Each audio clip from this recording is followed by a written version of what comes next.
Hey everyone, today we are going to cook bo. Bo is also called Egobe.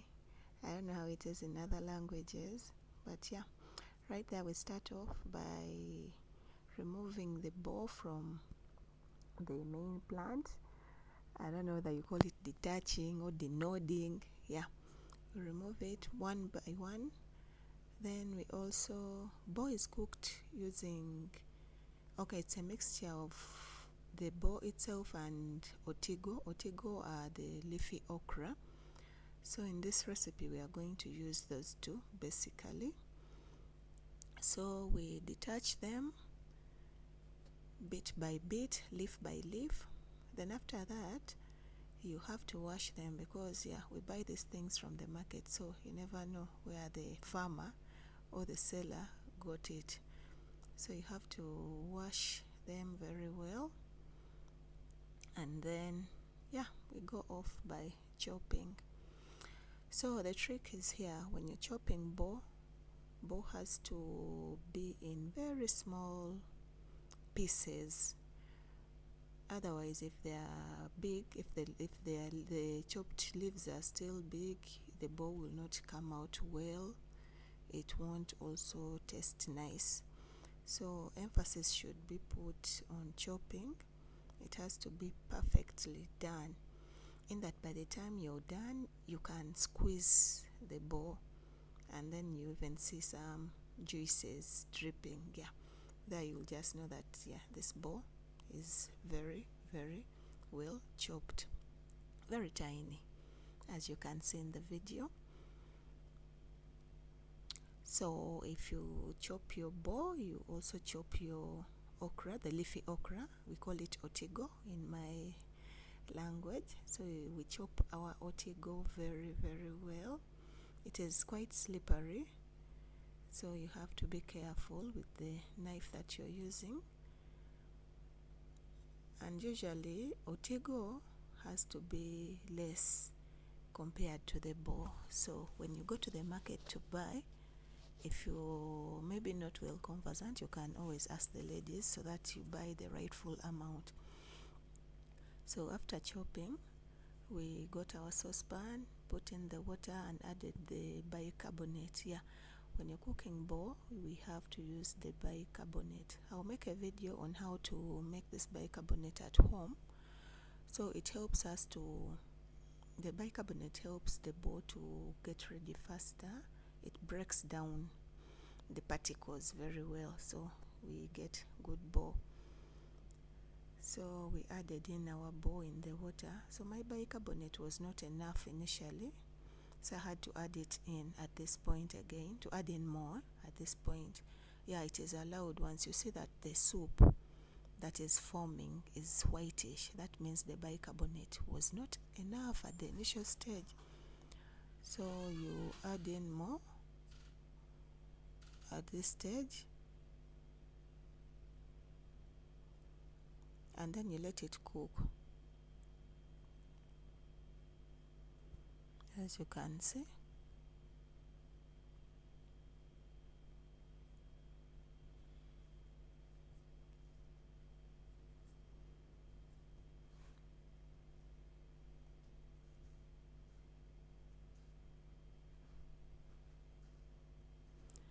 yeah, the good soup should be yellowish, not whitish.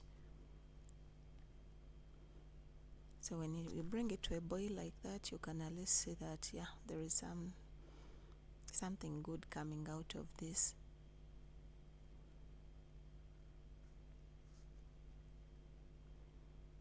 So while this is cooking, you get your tomato. We just used one tomato here because it wasn't something, the sauce was not a lot.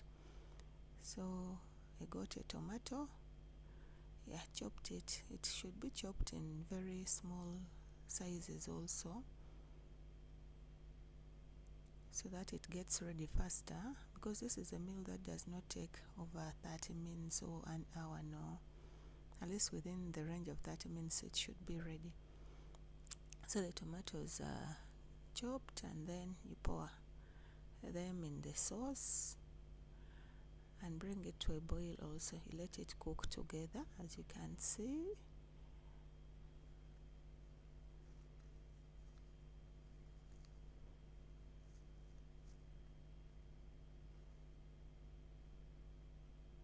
So as it cooks, you continue stirring the sauce, because those tomatoes have to be fully smashed.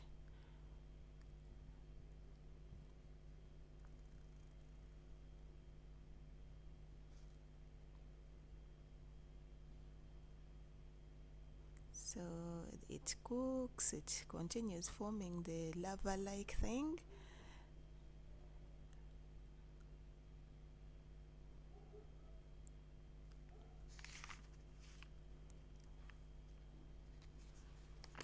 So while our bowl is cooking, we get our salt.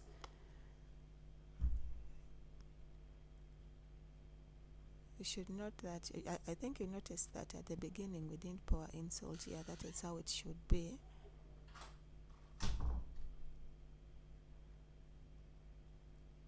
Salt is poured in after the tomatoes have been poured in, and after at least they are ready. That's when now we bring in our salt.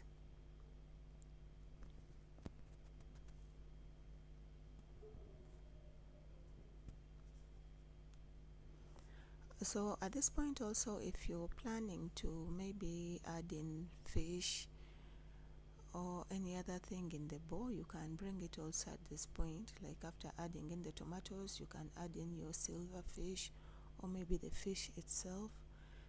This would be the good point.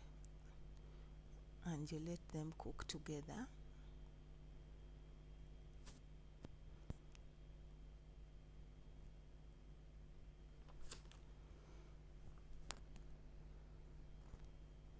So our bowl is cooking and it is looking good.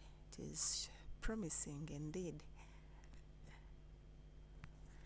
So for context, with this bowl is going to be pasted. We wanted it pasted. So when you're going to paste bowl, once it is ready, you carry it off and then reduce or you can get another saucepan and you pour in some soup of the bowl. Then you get your paste. So for this case, we used a mixture of, our paste was a mixture of simsim or sesame and groundnuts. But you can use any. If you have only groundnut paste, well and good. If you only have sesame, well and good. But usually the mixture is quite good when you're pasting bowl. So our bowl is ready for pasting, and there we had to put in our paste. Maybe if it is children doing this, you make sure you pour the paste in a dish or a plate so that you minimize errors. Otherwise the paste might end up pouring all in the saucepan, which wouldn't be something good. So you pour it in bits, and you paste. We are pasting using a mingling stick, but we have something called ogwech. Ogwech can also be used. I don't know how you call it, but in my language, I'm a naturalist, so we call it ogwech. It is usually round and it does better at pasting compared to our mingling stick.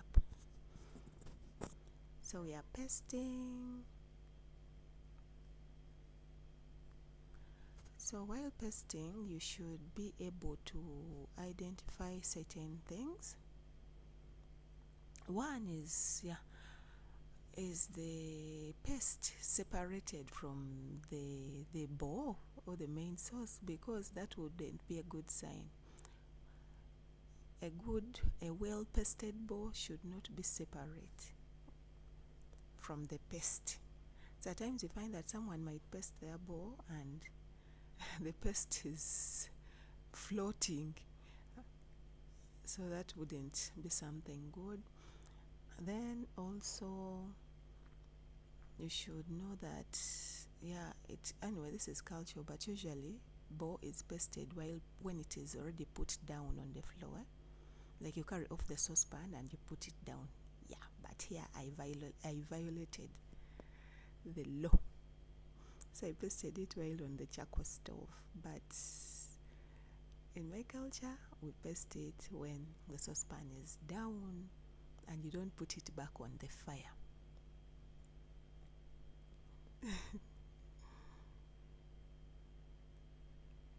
So as you can see, the bowl is promising.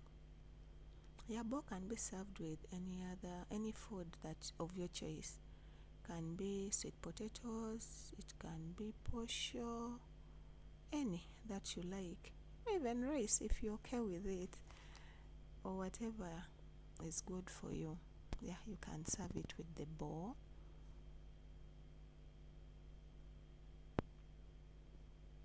And also the consistency depends on what you want, that is the thickness. So if you want it very thick, it's also okay. If you want it a little light, yeah, it's fine. So here we didn't want it very thick and we didn't want it again very loose.